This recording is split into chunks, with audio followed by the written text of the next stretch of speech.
ఓం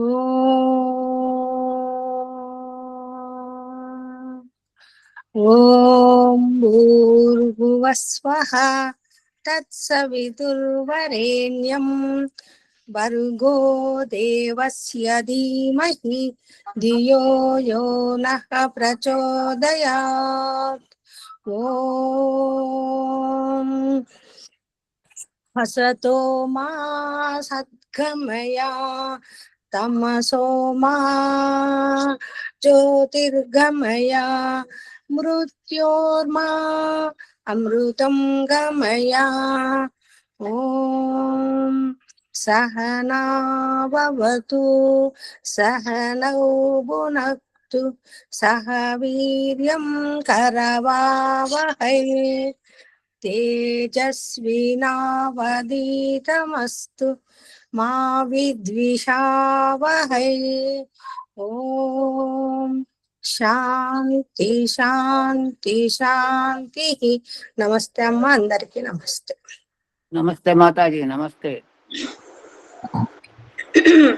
అందరికీ నమస్తే. వేదాంత దర్శనంలోని ప్రథమ అధ్యాయంలోని ఈరోజు మనం 22వ సూత్రాన్ని వినే ప్రయత్నం చేద్దాం. ఈ లోకమున 3 తత్వాలు చాలా నిత్యమైనవి, సమర్థవంతమైనవి, శక్తివంతమైనవి.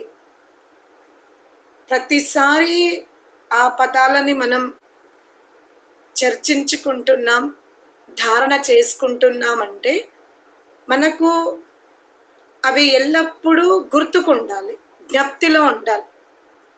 జీవుడు, ప్రకృతి, పరమాత్మ.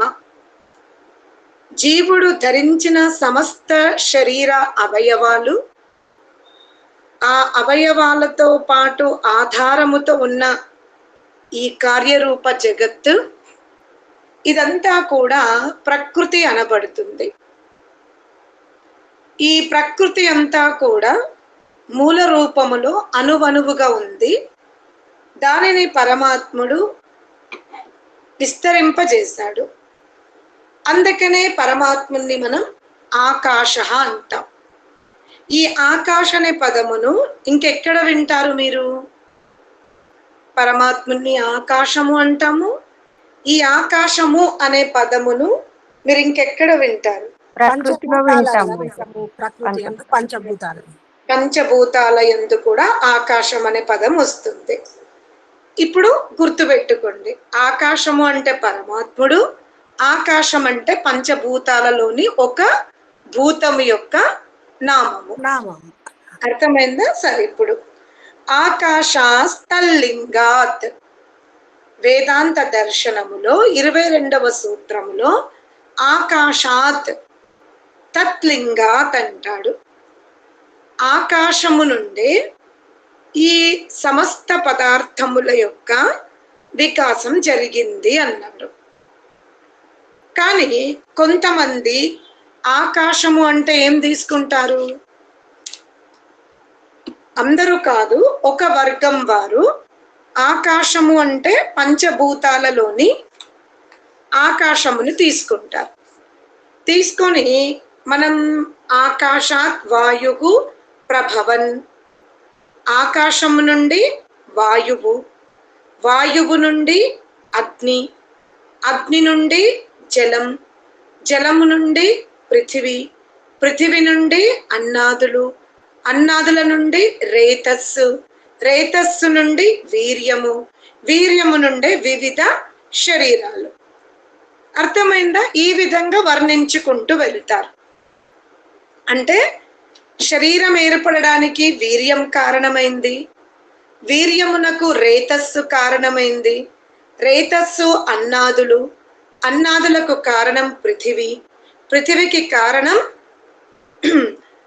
జలం, జలమునకు కారణం అగ్ని, అగ్నికి కారణం వాయువు, వాయువునకు కారణం ఆకాశం. అంటే ఈ కార్యరూప జగత్తంతా కూడా ఆకాశము నుండే కదా జనించింది. అందుకనే ఒక వర్గం వారు ఇది సహజంగా జరిగింది, ఇందులో బ్రహ్మతత్వముతో సంబంధం లేదు అని. అర్థమైందా? ఎక్కడి నుండి వచ్చింది? ఆకాశాత్ అనే పదము పంచభూతాల యందు వివరింపబడి ఉంది. ఆకాశము అంటే పరమాత్ముడని కూడా చెప్పబడి ఉంది. ఇప్పుడు శ్రద్ధావంతులేమో దేవుడు తప్ప ఇది ఎవరు చెయ్యలేరు అంటారు. సైన్స్ ఏమంటుంది? ఇది ఆకాశము నుండే ఉత్పత్తి జరిగింది, దీనికి బ్రహ్మతో సంబంధం లేదు అంట. అర్థమైందా? ఒక దృష్టికోణంతో చూస్తే వీరు చెప్పేది సత్యమే, ఒక దృష్టికోణంతో చూస్తే వాళ్ళు చెప్పేది కూడా సత్యమే. ఇప్పుడు మనం యోగ మార్గములో, సాధన మార్గములో బ్రహ్మచక్రము నుండి విడుదలవ్వాలనుకున్నాం కాబట్టి మనం వైజ్ఞానికుల యొక్క సిద్ధాంతాన్ని కూడా ముందు పెట్టుకోవాలి. పరమాత్మనే లక్ష్యముగా పెట్టుకుని మంత్రద్రష్టారః ఆ ఋషులని కూడా మనం ఎదురుగా పెట్టుకోవాలి. వీళ్ళని కాదనడానికి లేదు, వాళ్ళని కూడా కాదనడానికి లేదు. అయితే ఇక్కడ మనం తెలుసుకోవాల్సింది ఏంటంటే, వీళ్ళెందుకు ఆకాశము నుండే ఈ విధంగా ఉత్పత్తి జరిగిందని నేచర్ వరకు ఆగారు, మరి వాళ్ళేమో అక్కడ ఆకాశం అంటే బ్రహ్మ అని ఎందుకన్నారు అనేది కూడా మనం తెలుసుకోవాలి. వైజ్ఞానికులకు ఏమి తెలియదు, వాళ్ళు అలాగే చెప్తారు అనడానికి వీల్లేదు. ఎందుకంటే కృష్ణుడు కూడా భగవద్గీతలో వర్షాద్భవతి పర్జన్య అన్న సంభవ అంటాడు. మనం ఎప్పుడైతే అగ్నిహోత్రం చేస్తామో అప్పుడు వర్షాలు పడుతుంది, వర్షాల నుండే పంటలు వస్తవి, పంటల నుండే వివిధ ఆహార ఉత్పత్తి రేతస్సు జరుగుతుంది అని కృష్ణుడు కూడా ఇదే చెప్పాడు కదా. అర్థమైందా? కృష్ణుడు కూడా భగవద్గీతలో అగ్నిహోత్రము నుంచే ఈ కార్యరూప జగత్తు యొక్క వృద్ధి ఉంది అన్నాడు. మరి కృష్ణుడు కూడా ఒక వైజ్ఞానికుడు. అతను ఏం చెప్పాడు? ఈ శరీరము దేని నుండి పుట్టింది అంటే అన్నాదుల నుండి. అన్నాదులు ఎక్కడి నుండి వచ్చినవి? పృథివ్యాది పదార్థాల నుండి. పృథివీ నుండి ఎవరు అంటే వర్షము కురవడానికి కారణం ఏమిటి అంటే అగ్నిహోత్రం. అంటే కృష్ణ భగవానుడు సైతం ఈ కార్యరూప జగత్తుని ఎలా చెప్పాడు? దాని యొక్క ఉత్పత్తి చెప్పాడు. కానీ ఇప్పుడు మనం ఒక 5 గుడ్డి వాళ్ళను తీసుకెళ్ళి ఏనుగు ముందు నిలబెడితే వాళ్ళు ఏ అవయవాన్ని స్పర్శిస్తారో దాన్నే ఏనుగు అంటారు. కానీ కళ్ళున్నవాడు ఏనుగు అంటే ఏం చెప్తాడు? ఆకారం అంతా కలిపి చెప్తాడు. అలాగే కృష్ణ భగవాను యొక్క అభిప్రాయాన్ని కూడా కృష్ణుడు అక్కడ భగవతత్వాన్ని ఖండించలేదు, ప్రకృతి తత్వం యొక్క ఉత్పత్తి మాత్రమే చెప్పాడు. అటులనే విజ్ఞాన శాస్త్రము కూడా విజ్ఞానం వరకే చెప్పింది. అందుకనే మనం ఏం చెయ్యాలి? విజ్ఞానం వెనుక అసలు ఈ ఆకాశములో ఉన్నటువంటి కణాలను, దీని వెనుక ఎవరున్నారనేది మనం తెలుసుకోవాలి. అంటే వైజ్ఞానికుల యొక్క సామర్థ్యము కూడా సామాన్యమైనది కాదు. అర్థమైందా? అందుకనే మనం వక్తగా ఉన్నప్పుడు లేదా భగవతత్వం వైపు వెళ్ళేటప్పుడు సైన్స్ ని కొట్టి పారేయడానికి వీల్లేదు. ఇప్పుడు ఉదాహరణకి మనం అప్పుడప్పుడు ఒక మాల్స్కి వెళ్తాం, ఒకరు అటువైపు నుండి వచ్చారు, ఒకరు ఇటువైపు నుండి వచ్చారు. వాళ్ళు కొన్ని చూసారు, మనం కొన్ని చూసాం. చూసేటప్పుడు మనం కూర్చున్నాం, నువ్వు ఇది చూడలేదా, అయితే నువ్వు వేస్ట్ అంటే మీరు ఏమంటారు? మేము ఇటు నుండి వచ్చాం కాబట్టి మాకు ఇవి కనబడ్డవి, మీరు అటు నుండి వచ్చారు కాబట్టి అవి కనబడ్డవి. మేము మిమ్మల్ని వేస్ట్, మీరు మూర్ఖులు, మీకు చేత కాలేదు, ఏం చూస్తున్నామని తిడితే మనకు ఎలా అభిమతము కాదో అటులనే వాళ్ళు కూడా మనని తిడితే అదే విధంగా అభిమతం కాదు. అర్థమైందా? దృష్టికోణం వేరుంది, అక్కడ వరకే వాళ్ళు చూశారు. కానీ యోగ సాధకుడు ఏం చేస్తాడు? ఇదంతా నియమముగా ఎవరు నడిపిస్తున్నారు? సరే, ఈ కార్యరూప జగత్తంతా కూడా ఆకాశము నుండి వృద్ధి చెందింది. ఆకాశం అనే పదము కేవలము పంచభూతాలకు మాత్రమే వర్తిస్తుందా, లేదా ఆ నామము ఇంకెవరికైనా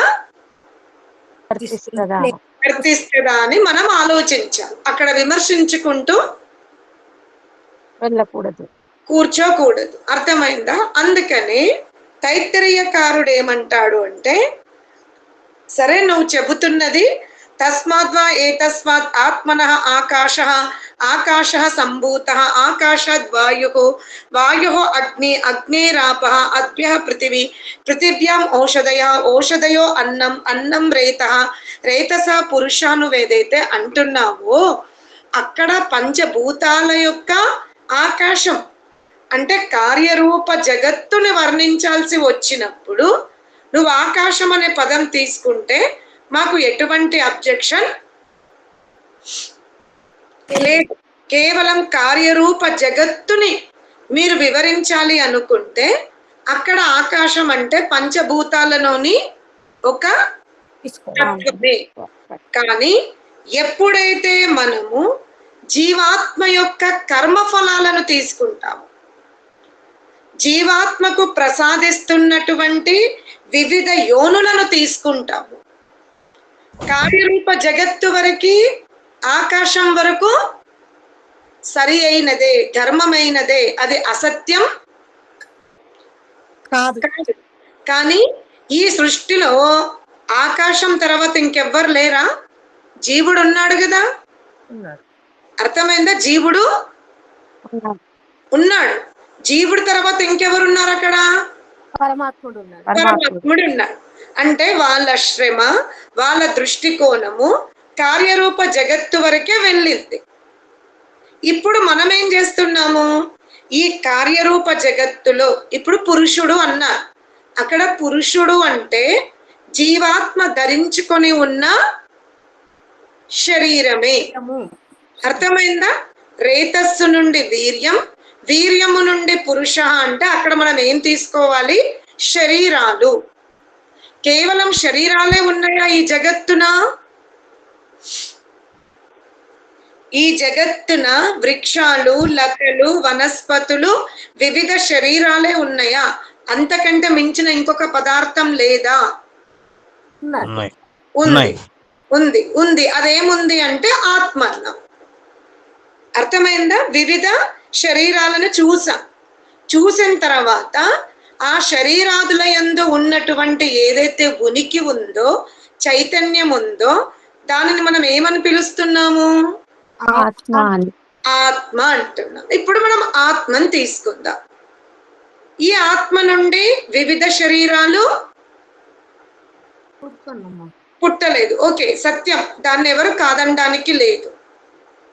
పోనీ శరీరములో ఉన్నటువంటి జీవాత్మ తత్వాన్ని తీసుకుంటే దీని సామర్థ్యం మనం తీసుకోవాల్సి వస్తుంది. సిద్ధాంతం అర్థమవుతుందా? హార్డ్ అనిపిస్తుందా? సిద్ధాంతము మీకు అవగాహనలోకి వస్తుందా? సరే, భయపడకండి. ఇప్పుడు మొత్తం కార్యరూప జగత్తు అర్థమైంది. ఏంటి? ఆకాశము నుండి వాయువు, వాయువు నుండి అగ్ని, అగ్ని నుండి జలం, జలం నుండి పృథివీ, పృథివీ నుండి అన్నాదులు, అన్నాదుల నుండి రేతస్సు, రేతస్సు నుండి వీర్యం, వీర్యం నుండి వివిధ శరీరాలు. ఓకే, ఇప్పుడు కేవలం శరీరాలే ఉన్నాయా ఈ జగత్తున? ఒక శరీరం తీసుకుందాం. అందులో కేవలం ఆకాశం నుండి ఉత్పన్నమైనటువంటి మెటీరియల్ తో పాటు ఆ శరీరాన్ని పుష్ చేస్తున్నది, కదిలిస్తున్నది, వికసింపజేస్తుంది.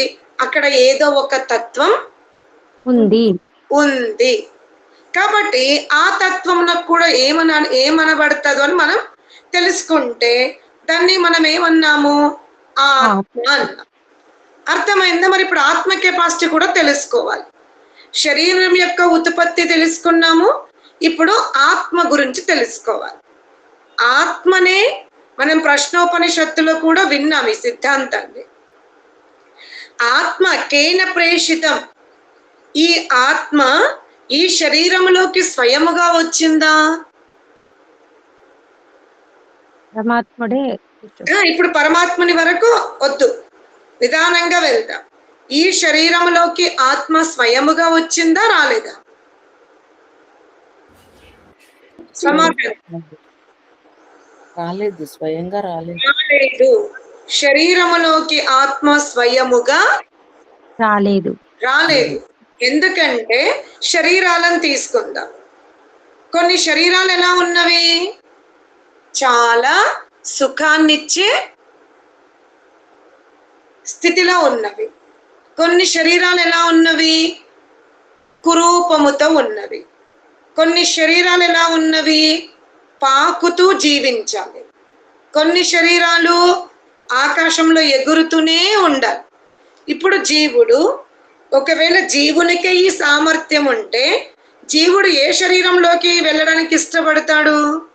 సుఖంగా ఉండే శరీరంలోకి ఇష్టపడతాడు. మానవ శరీరంలో కూడా రూపం ఉండాలి, పర్సనాలిటీ ఉండాలి, చాలా గొప్ప స్థితిలో ఉండాలి.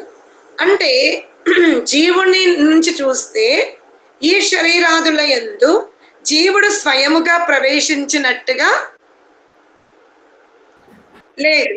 అర్థమైందా? జీవుడు స్వయముగా ప్రవేశించాడు. మరి ఎవరు ప్రవేశింపజేశారు? పరమాత్ముడు. అర్థమైందా? అంటే ఇప్పుడు మనకేమర్థమైంది?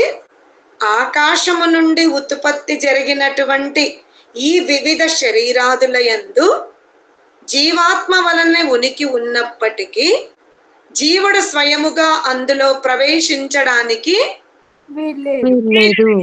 అంటే అప్పుడు ఇంకొక పర్సన్ ని పట్టుకొచ్చాం. అంటే అతను ప్రకృతి కాదు, అతను ఆత్మ కాదు. పర్ అంటే వేరుగా ఉన్నాడు.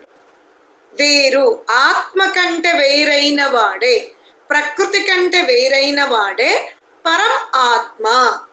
ఏమన్నాం అప్పుడు? ఆత్మ అంటే ఆత్మ కంటే కూడా ప్రకృతి కంటే కూడా వేరుగా ఉన్నటువంటి ఒక తత్వం. ఇప్పుడు క్లియర్ అయిందా సిద్ధాంతం? అయింది. ఇప్పుడు మనం పరమాత్మని గురించి తెలుసుకోవాలి. ప్రకృతి గురించి అర్థమైంది, ఆత్మతత్వము అర్థమైంది. ఆత్మ దీంట్లో కూర్చోలేదు, ఎవరో కూర్చోబెట్టారు. ఇప్పుడు ఎవరు ఎలా కూర్చోబెడతారు అది కూడా మనకు తెలియాలి. ఈ వివిధ యాతన రూప శరీరాదుల యందు, సుఖ దుఃఖాలను ప్రసాదించే శరీరాదుల యందు, కేవలం సేవనే ఉన్నట్టు శరీరాదుల యందు, వివిధ దుఃఖము అనుభవించే శరీరాదుల యందు పరమాత్ముడు ఎందుకు కూర్చోబెడుతున్నాడు? అతనికి ఏం అవసరం? కర్మలు. ఇప్పుడు మనకు ప్రశ్న రావాలి. అర్థమైందా? ఇంత వివేకంలోకి జీవుడు వెళ్ళాలి.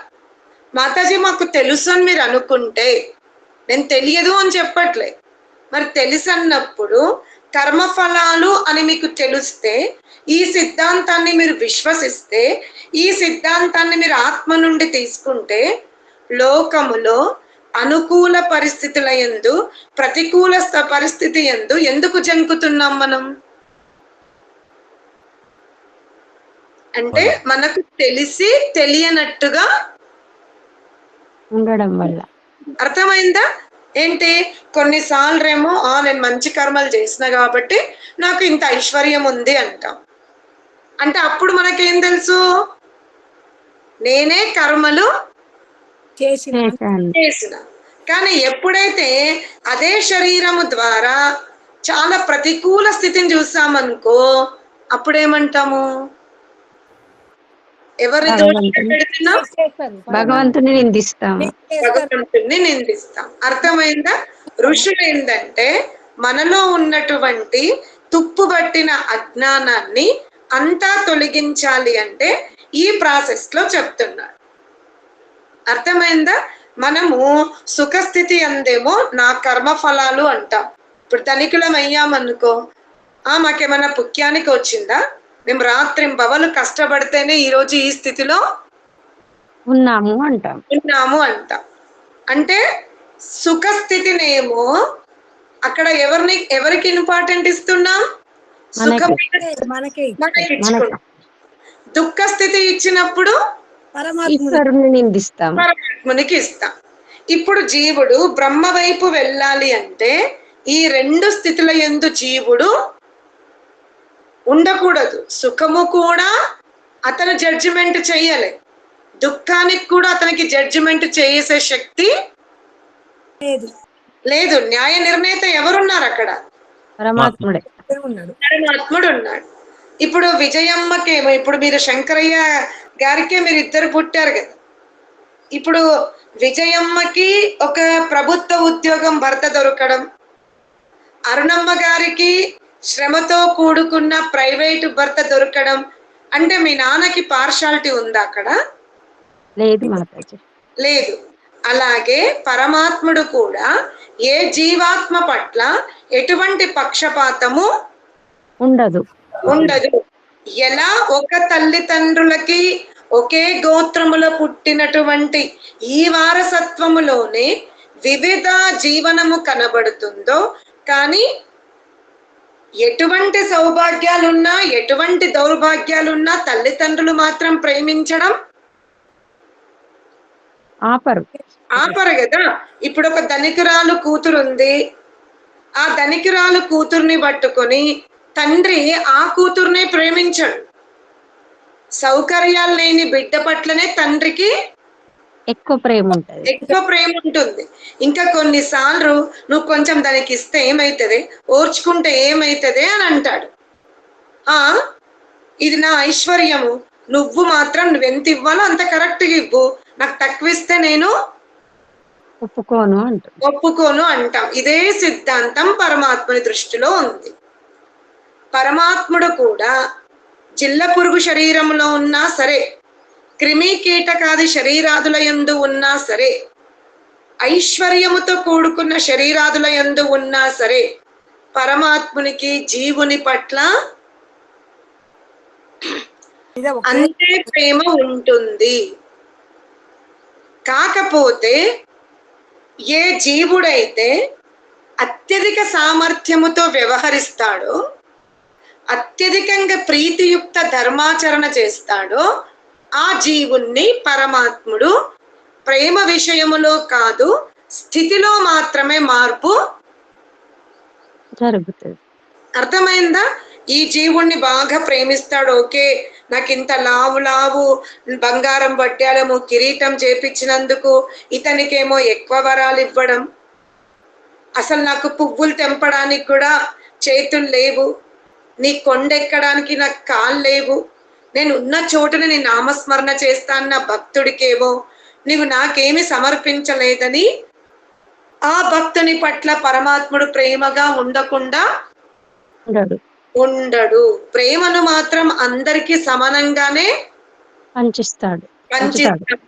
కానీ ఎవరు తమ శరీరముతో, ఎవరు తమ మనస్సు బుద్ధి ఇంద్రియాలతో మంచి పనులు చేస్తారో వాళ్ళందరినీ పరమాత్ముడు జల్లెడబట్టి డిఫరెంట్ ప్లేస్ లో పెడతాడు. ఇప్పుడు ఉదాహరణకి ఇంకా మనకు భగవంతుడి మీద శ్రద్ధ పెరగడానికి ఇంకా అవగాహన కావాలంటే ఇంకా వినండి. ఇప్పుడు ఒక వికలాంగుడు ఉన్నాడు, జరగలేడు, ఎక్కడికి వెళ్ళలేడు, శరీరం అంతా కూడా వివిధ పీడతో నొప్పితో ఉంది. కానీ కొంచెం సందు దొరికితే చాలు భగవంతా అని భగవంతుని యొక్క నామస్మరణ చేస్తూ ఎప్పుడు కూడా అతన్ని ద్వేషించడం లేదు. ఎందుకైనా నన్ను ఇంత పరీక్ష పెడుతున్నావు, ఇటువంటి నెగిటివ్ అనకుండా అయ్యా ఈ సమస్యను ఎదుర్కొనే శక్తినివ్వయ్యా అని మాత్రమే వేడుకుంటున్నాడు. ఇంకో పర్సన్ ఉన్నాడు, అన్ని సౌకర్యాలు ఉన్నవి, విర్రవీగి పోతున్నాడు. విర్రవీగిపోయి భగవంతునికి కిరీటం చేపించాడు. ఇక మూడో వ్యక్తి దగ్గర నేను దేవుడికి కిరీటం చేపించా, నేను దేవుడికి కిరీటం చేపించా అని అంటూ ఉన్నాడు. ఇప్పుడు భగవంతుని దృష్టిలో నిజంగా చెప్పండి, ఎవరు సాత్వికులు? వికలాంగుడే సాత్వికుడు. కూడా సాత్వికుడు. అర్థమైందా? ఏ పదార్థము ఇవ్వకపోయినా ఎట్టి దుర్భర స్థితిల యందు కూడా భగవంతుణ్ణి నామస్మరణ చేస్తూ ఉన్నాడు. అక్కడ తన భగవంతుని నామస్మరణ చెయ్యట్లేదు, నేను దేవుడికి కిరీటం చేపించి అని గొప్పలు చెప్పుకుంటారు. గొప్పలు మాత్రమే చెప్తున్నాడు. నాకు దేవుడి మీద భక్తి ఉండి ఆయనకు నేను ఈ కిరీటం చేపించిన అని చెప్పట్లే. నేను కిరీటం చేయించా, నేను శివయ్య కిరీటం చేపించా, నేను దుర్గామాతకి వడ్డాలం చేపించా అంటే అక్కడ భక్తి ఎలా ఉందో మనం తెలుసుకోవాలి. అంటే జీవాత్మకి పరమాత్మనికి మధ్యలో ఉన్నటువంటిది భక్తి మాత్రమే. జీవుడు ఏ విధంగా పరమాత్మని స్తుతిస్తున్నాడు. ఉదాహరణకి ఇప్పుడు పై చెట్టు కొమ్మ మీద అనేక రకాల రుచికరమైన పండ్లు ఉన్నవి. పాపం బలంగా ఉన్నవాడు, చెట్టెక్కగలిగేవాడు చెట్టెక్కాడు, ఆ పండ్లని తెంపుకున్నాడు. కానీ ఆ పిల్లవాడు 1-2 మాత్రమే తిని నవ్వుతూ ప్రసన్నముగా ఆ సూర్యుని యొక్క కిరణాలలో మెరుస్తూ ఆ పండ్లని తెంపి కింద తన ఫ్రెండ్స్ కి విసురుతూ ఉన్నాడు. నిజంగా చెప్పండి, ఆ దృశ్యాన్ని చూస్తున్న గురువో, ఆ దృశ్యాన్ని చూస్తున్న రాజో, ఆ దృశ్యాన్ని చూస్తున్న తల్లిదండ్రులు ఎలా ఉంటారు చెప్పండి? చాలా ఆనందంతో ఉంటారు. చాలా ఆనందముతో ఉంటారు. అటులనే మస్తిష్క భాగమున గల హృదయమున జీవాత్మ పరమాత్మ కూర్చొని ఉన్నప్పుడు పరమాత్ముని యొక్క ప్రకాశాన్ని, పరమాత్ముని యొక్క ఆనందాన్ని, పరమాత్ముని యొక్క వేద జ్ఞానాన్ని జీవుడు అందుకున్నప్పుడు ఇంకా కొంతమంది అందుకోలేకపోయారు. వాళ్ళ ఆ చెట్టు ఎక్కలేకపోతున్నారు, కిందనే ఆగిపోయారు. ఇతను మాత్రం ఊర్ధ్వంగా పైకెక్కి ఆ మస్తిష్క భాగమున ఉన్నటువంటి పరమాత్మని యొక్క సంపూర్ణ శక్తులని ఆస్వాదిస్తున్నాడు. ఆ ఆస్వాదించిన స్థితిని తనలో పెట్టుకోకుండా నలుగురికి వితరణప్పుడు ఆ తండ్రికి ఆ జీవాత్మ పట్ల అమితమైన ఆనందం, ప్రేమ. అర్థమైందా? ఇదే స్థితి. అంటే సర్వాణి ఇమాని భూతాని ఆకాశదేవ సముత్పద్యంతే. ఈ సర్వ కార్యరూప జగత్తంతా కూడా ఆకాశము నుండే ఉత్పత్తి జరిగింది. కానీ ఈ శరీరాదుల యందు కర్మ ఫలాలని న్యాయబద్ధముగా ప్రసాదించి జీవాత్మను అక్కడ ఎవరైతే వ్యవస్థ చేస్తున్నారో ఆ బ్రహ్మ చాలా చాలా ఆకాశమున కంటే, ఏ ఆకాశమున కంటే?